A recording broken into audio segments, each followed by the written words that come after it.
Sir राज्यपालांची तुम्ही थोडा जरा जितूला येऊ द्या. बलात्काराचे आरोप आहेत, त्यांना ताबडतोब अरेस्ट करा अशी मागणी सभागृहात. बघा, पहिली गोष्ट म्हणजे कामाची गोष्ट करूया आपण. आज आम्ही राज्यपाल महोदयांची भेट घेतली. काल आम्ही वेळ मागितली आणि लगेच आम्हाला भेट दिली. आम्ही त्यांचे आभार मानतो. 2-3 महत्त्वाचे विषय ह्याच अधिवेशनाबद्दल आणि हाऊसबद्दल आम्ही त्यांच्यासमोर मांडलेले आहेत. पहिली गोष्ट म्हणजे जी आम्ही मांडली आहे ती काल आपण पाहिलं असेल, रिमूव्हल मोशनवरनं जो काही गोंधळ झाला, जी काही गडबड झाली, त्याच्यावरनं आम्ही न्याय मागितलेला आहे. कारण ट्रस्ट मोशन एका मिनिटात आली, पॉईंट ऑफ प्रोसिजरमधून आणली आणि सगळं काही गडबड झालेली आहे. असं कधीही हाऊस आधी चालत नव्हतं. ह्या महाराष्ट्राच्या विधानसभेचा, विधान परिषदेचा अपमान हे सरकार आणि त्या खुर्चीवर बसलेले लोक करत आहेत. दुसरी गोष्ट म्हणजे आपण पाहिलं असेल, खालच्या हाऊसमध्ये देखील अनेकदा आम्ही बोलण्याचा प्रयत्न केला. वेळोवेळी आम्ही वारंवार विषय मांडण्याचा प्रयत्न करत असतो. मग कधी अबू आझमी असेल, कधी औरंगजेब असेल, कधी अजून कोण असेल, त्याच्यावरनं सत्ताधारीच पक्ष हाऊस बंद पाडतं कारण त्यांच्याकडे अजेंडा राहिलेला नाही आहे काही. आणि तिसरी गोष्ट सगळ्यात महत्त्वाची म्हणजे काल देखील मी तुमच्यासमोर येऊन जे विषय मांडला, आम्ही प्रश्नोत्तराचा तास असेल किंवा लक्षवेधी असतील किंवा इतर कुठच्याही म्हणजे आमचा प्रस्ताव असेल, मंत्री बसतात, नाही बसत, सेक्रेटरी असतात, नसतात, ह्या सगळ्या विषयांवर कुठे ना कुठेतरी गांभीर्यपूर्वक चर्चा झाली पाहिजे.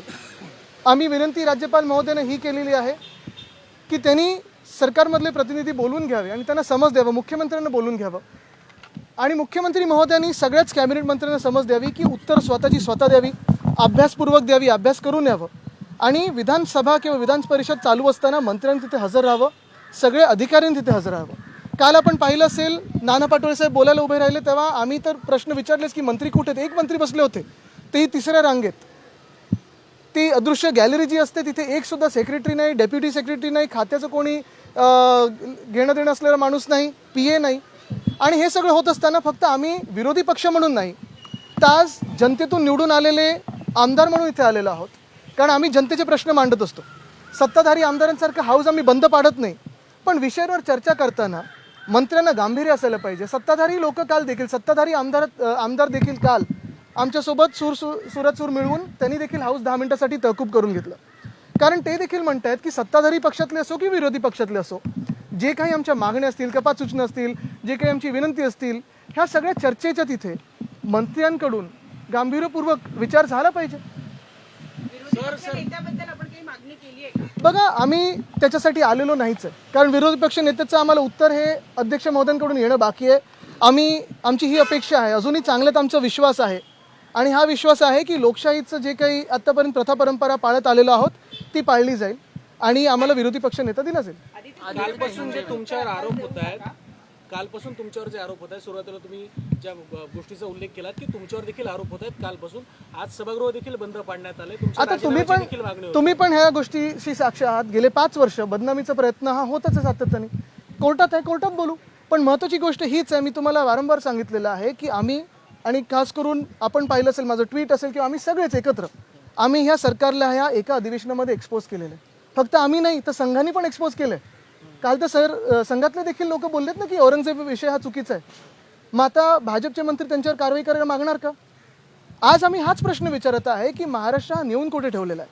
आज आपण पाहाल तर क्राईम्समध्ये मग महिलांवर अत्याचार असतील, शेतकरी आत्महत्या असतील, शेतकऱ्यांची परिस्थिती असेल, ह्याच्यात तर महाराष्ट्राची परिस्थिती बिकट होत चाललेली आहेच.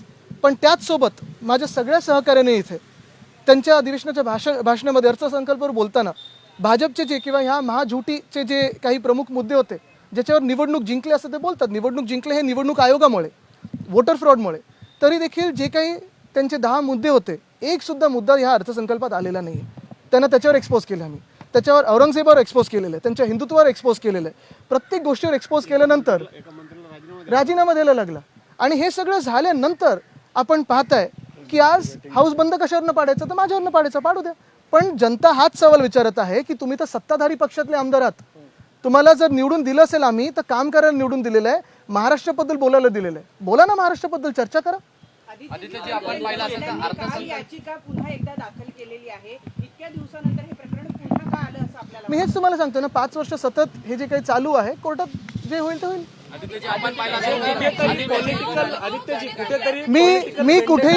मी एकच सांगेन की परत एकदा मी तुम्हाला सांगतो 5 वर्ष बदनामीचा प्रयत्न झालेला आहे. कोर्टात असेल तर कोर्टात उत्तर देऊ. पॉलिटिकल बघा मला त्याच्यात जायचंच नाही आणि तुम्हाला सांगतो मी आतापर्यंत 5 वर्षात मी जे मुद्द्याचं ते बोलत आलेलो आहे आणि तेच बोलत राहणार. आदित्य जी, हिंदी में बता दीजिए, शिक्षा सालियान मुद्दे को लेकर एक बार फिर आपका नाम चर्चा में है, क्या कहेंगे? थोड़ा नीचे लीजिए ना, दिखेगा नहीं.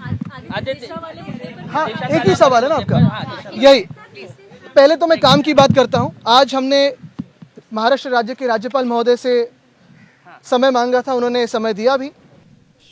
विपक्ष नेता अंबादास दानवे जी, नाना पाटोले जी है, वडेट्टीवार साहब है, जितेंद्र आव्हाड साहब है, अन्य सारे मेरे जो सम्मानित सदस्य जन पाटिल साहब है, अनिल परब जी है, सारे लोग हम उनसे आज यही मांग कर रहे थे कि सिर्फ विपक्ष के नाते नहीं तो जो जनता से चुन के आए जनप्रतिनिधि है, हमारी यही मांग है कि सरकार अब जो बन चुकी है, बहुमत जो उन्होंने चुनाव के विश्वास से उनके आशीर्वाद से पाया है, अभी उनकी जिम्मेदारियों पे खरे उतरे.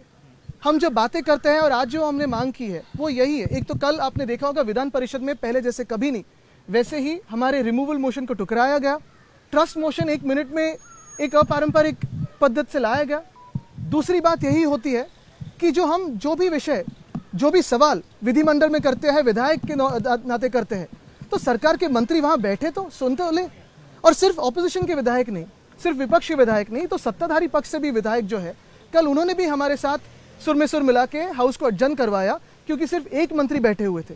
बात का कोई गांभीर्य नहीं है, बात सुनना नहीं चाहते, काम की बात करना नहीं चाहते हैं, तो बात किस पे करते हैं?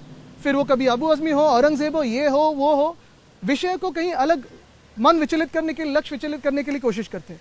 इस एक सेशन में हमने पूरे की पूरी ये जो सरकार है, महाझूठी सरकार जो बन चुकी है, उसे एक्सपोज किया है. फिर वो बजट के बारे में हो या फिर उनके प्रोमिसेस जो फेक प्रोमिसेस है उनके बारे में हो, उनके फेक नैरेटिव के बारे में हो, उनके फेक हिंदुत्व के बारे में हो, सारी की सारी बातें हमने एक्सपोज की है. सिर्फ हमने नहीं तो कल स्वयं आरएसएस ने भी बीजेपी को एक्सपोज किया है दंगों के ऊपर से. और यही बात चलती है कि पिछले 5 सालों में जो हम लड़ाई दे रहे हैं, जो लड़ रहे हैं, जो जिन लोगों के साथ लड़ रहे हैं, वो तो आपको खत्म करना चाहते हैं. देश की जो परंपरा है वो खत्म करना चाहते हैं, देश की लोकतंत्र को खत्म करना चाहते हैं, उसके खिलाफ लड़ रहे हैं. और इसी में मेरी बदनामी की कोशिश पिछले 5 सालों से हो रही है, चलती आई है. अब अगर कोई आज बात कोर्ट में है तो कोर्ट में जवाब देंगे. सर, नितेश राणे यांना शी.